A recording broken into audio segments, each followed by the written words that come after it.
I wrote my master's thesis on the topic of migration policy and practices in the European Union, subjecting them to a philosophical critique, specifically in epistemology. I focused specifically on the context of the refugee status determination process, so the process by which people who are seeking asylum are formally designated as refugees legally. And the process is called the refugee status determination process.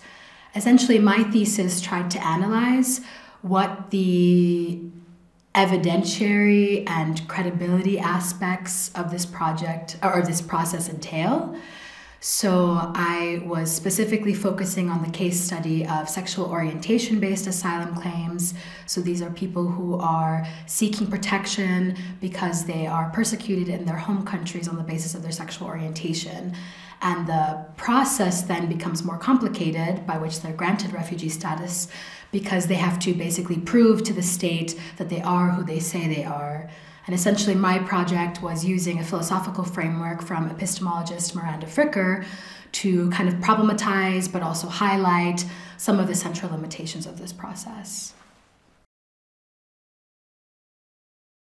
So in my own future, I see the themes that were touched on in this thesis playing out in many different ways, because the core philosophically of my thesis addressed questions like, what is evidence? What is the nature of credibility? How do we go about believing people, especially when they're talking about their social experiences? How do we make sense of social experiences that we ourselves do not understand, but that other people are telling us are their reality?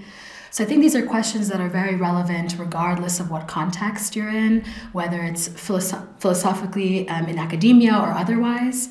In my own career, I think this is quite interesting because I'm currently transitioning into the sphere of technology and trying to assess how technology, especially artificial intelligence, is playing out in the field of migration, but also in many social spheres. So I'm quite interested in these questions and how they kind of transfer now into a context that's very mired in these concerns, right? What is the nature of truth? How do we assess when something is true or false? How do we assess when content that we see on the internet, news that we read is true? How do we assign credibility to social narratives? So I see this playing out very strongly in my career now that I'm transitioning to the intersection of technology and social justice, and also how technology is being used in the field of migration for surveillance purposes and etc. So this is how I see the thesis kind of playing out in my own life.